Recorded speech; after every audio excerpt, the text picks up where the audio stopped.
दुर्गा सप्तशी संपूर्ण अध्याय में आप सुन रहे हैं अध्याय 5वां। ओम। इस उत्तम चरित्र के रुद्र ऋषि हैं, महासरस्वती देवता हैं, अनुष्टुप छंद है, भीमा शक्ति है, भ्रामरी बीज है, सूर्य तत्व है, सामदेव स्वरूप है। महासरस्वती की प्रीति के लिए उत्तम चरित्र के पाठ में यह विनियोग है। ओम। जिनके हाथ में घंटा, सूल, हल, शंख, मूषल, चक्र, धनुष, बाण शोभित है, जिनकी कांति शरद ऋतु के चंद्रमा के समान है, जो गौरी देह से उत्पन्न हुई हैं, तीनों जगत का आधार रूप शुभ आदि राक्षसों का विनाश करने वाली उन महासरस्वती देवी की मैं स्तुति करता हूँ। ओम।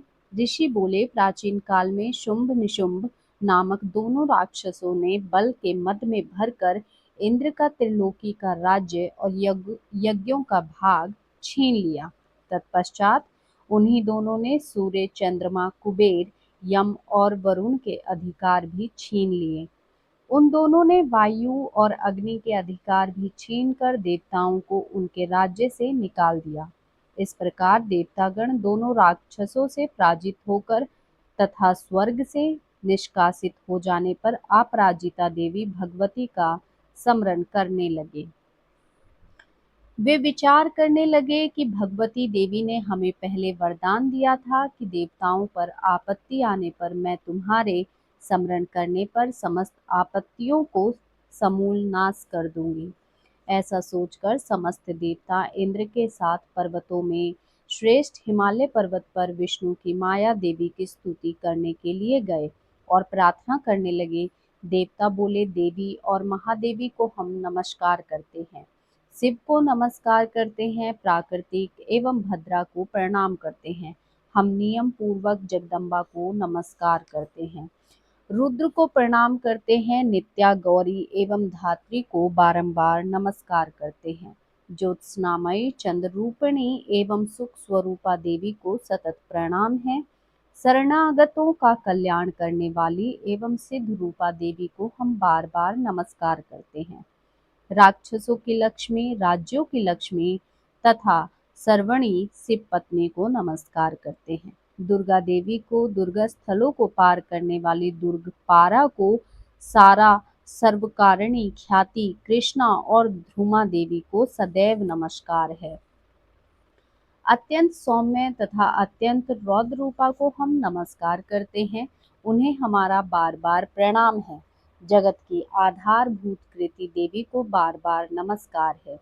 जिस देवी को प्राणी मात्र विष्णु माया कहते हैं, उसको नमस्कार है, उनको नमस्कार है, उनको नमस्कार है। जो देवी समस्त प्राणियों में चेतना कहलाती है, उनको नमस्कार है, उनको नमस्कार है, उनको नमस्कार है। जो देवी संपूर्ण प्राणियों में बुद्धि रूप में स्थित है, उनको नमस्कार है, उनको नमस्कार है, उनको नमस्कार है। जो देवी सब प्राणियों में निद्रा रूप से विराजमान है, उनको नमस्कार है, उनको नमस्कार है, उनको नमस्कार है। जो देवी सब प्राणियों में शुदा रूप से विराजमान है, उनको नमस्कार है, उनको नमस्कार है, उनको नमस्कार है। जो देवी सब प्राणियों में छाया रूप से स्थित है, उनको नमस्कार है, उनको नमस्कार है, उनको नमस्कार है। जो देवी सब प्राणियों में शक्ति रूप से स्थित है, उनको नमस्कार है, उनको नमस्कार है, उनको नमस्कार है। जो देवी संपूर्ण प्राणियों में तृष्णा रूप से स्थित है, उनको नमस्कार है, उनको नमस्कार है, उनको नमस्कार है। जो देवी सब प्राणियों में क्षमा रूप से स्थित है, उनको नमस्कार है, उनको नमस्कार है, उनको नमस्कार है। जो देवी सब प्राणियों में जाति रूप से स्थित है, उनको नमस्कार है, उनको नमस्कार है, उनको नमस्कार है। जो देवी सब प्राणियों में लज्जा रूप से स्थित है, उनको नमस्कार है, उनको नमस्कार है, उनको नमस्कार है। जो देवी सब प्राणियों में शांति रूप से स्थित है, उनको नमस्कार है, उनको नमस्कार है, उनको नमस्कार है। जो देवी सब प्राणियों में श्रद्धा रूप से स्थित है, उनको नमस्कार है, उनको नमस्कार है, उनको नमस्कार है।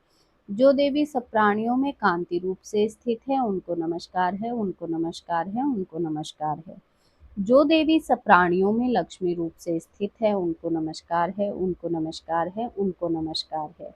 जो देवी समस्त प्राणियों में वृत्ति रूप से स्थित है, उनको नमस्कार है, उनको नमस्कार है, उनको नमस्कार है। जो देवी समस्त जीवों में स्मृति रूप से विराजमान है, उनको नमस्कार है, उनको नमस्कार है, उनको बारंबार नमस्कार है। जो देवी समस्त जीवों में दया रूप से स्थित है, उनको नमस्कार है, उनको नमस्कार है, उनको बारंबार नमस्कार है। जो देवी समस्त प्राणियों में तुष्टि रूप से स्थित है, उनको नमस्कार है, उनको नमस्कार है, उनको बारंबार नमस्कार है। जो देवी समस्त जीवों में मातृ रूप से स्थित है, उनको नमस्कार है, उनको नमस्कार है, उनको नमस्कार है। जो देवी सब जीवों में भ्रांति रूप से स्थित है, उनको नमस्कार है, उनको नमस्कार है, उनको बारंबार नमस्कार है। जो देवी सभी प्राणियों की इंद्रियों की अधिष्ठात्री हैं और उसी प्रकार सब में व्याप्त हैं, उस देवी को बारंबार नमस्कार है। जो देवी चैतन्य रूप से संपूर्ण संसार को व्याप्त करके स्थित है, उनको नमस्कार है, उनको नमस्कार है, उनको बारंबार नमस्कार है। पूर्व काल में देवताओं ने अपना अभिष्ट फल पाने के लिए जिस भगवती की स्तुति की है और देवराज इंद्र ने बहुत दिनों तक जिसका सेवन किया है, वह कल्याण की साधना भूता ईश्वरी हमारा कल्याण और मंगल करे तथा सारी विपत्तियों को नष्ट कर डाले।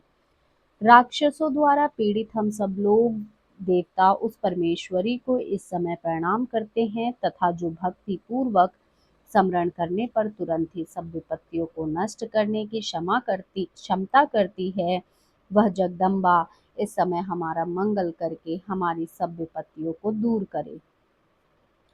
महर्षि मेधा बोले, हे राजन, इस प्रकार जब देवता की स्तुति कर रहे थे तो उसी समय देवी पार्वती गंगा में स्नान करने के लिए आईं। उस समय सुंदर भवों वाली पार्वती देवी जी ने देवताओं से कहा कि आप लोग इस समय किसकी स्तुति कर रहे हैं। तब उनके शरीर कोष से प्रकट होकर शिवा बोली, ये देवता शुंभ दैत्य द्वारा निष्कासित एवं संग्राम में निशुंभ दैत्य से पराजित हुए हैं। सब मिलकर मेरी स्तुति कर रहे हैं। पार्वती जी के शरीर कोष से उसी समय अंबिका देवी प्रकट हुई, जो समस्त लोकों में कौशिकी नाम से प्रसिद्ध हुई।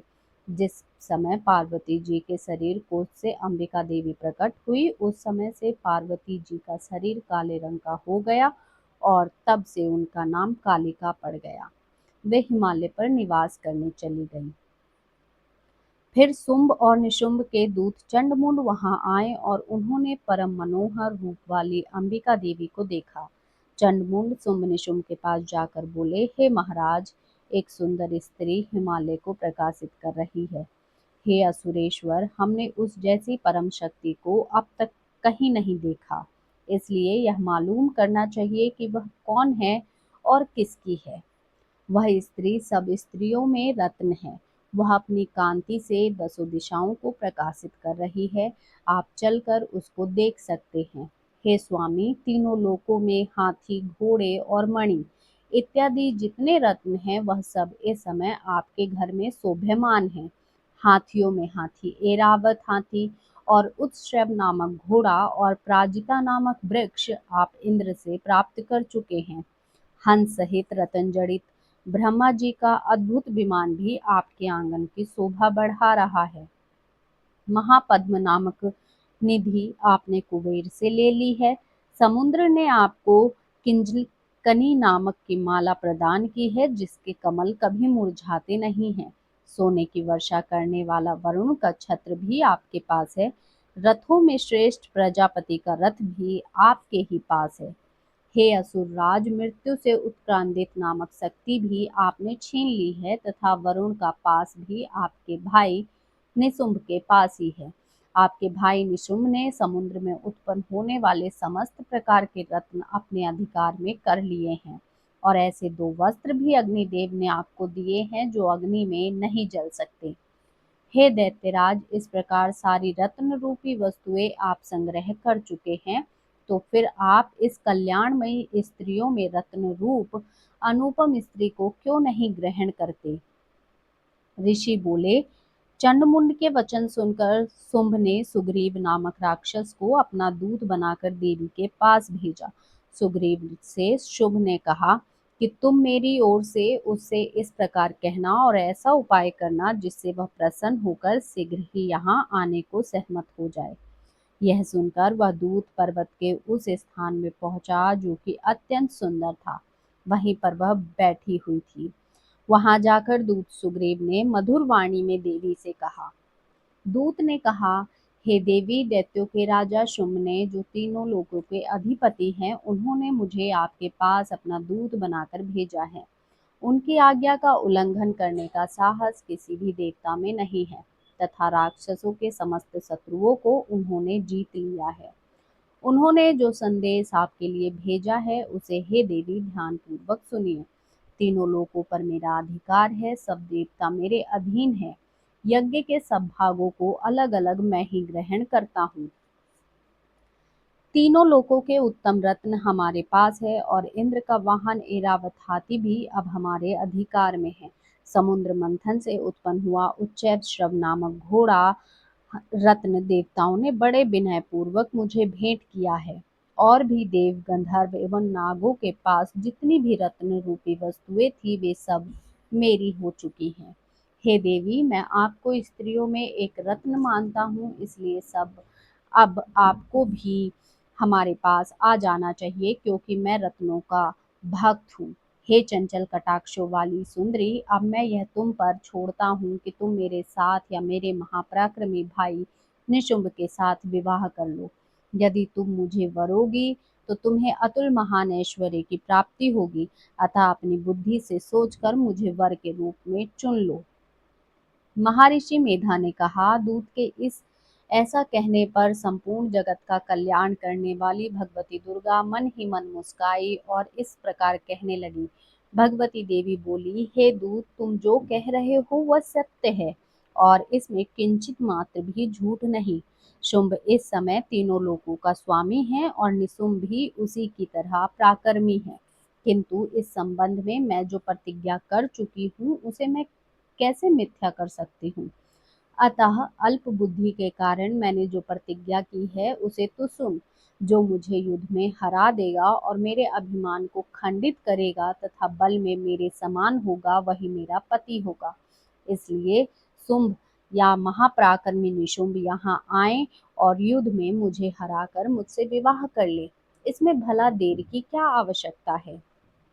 दूत बोला, हे देवी, आप अभिमान में भरी हुई हो। मेरे सम्मुख तुम ऐसी बात ना करो। इस त्रिलोकी में मुझे तो कोई ऐसा दिखाई नहीं देता जो शुंभ और निशुंभ के सामने ठहर सके।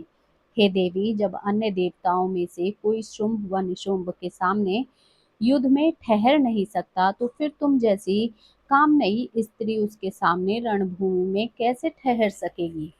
जब इंद्र आदि देवता शुंभ आदि असुरों के सामने नहीं ठहर सकते तो फिर तुम अकेली स्त्री उनके सामने कैसे ठहर सकोगी।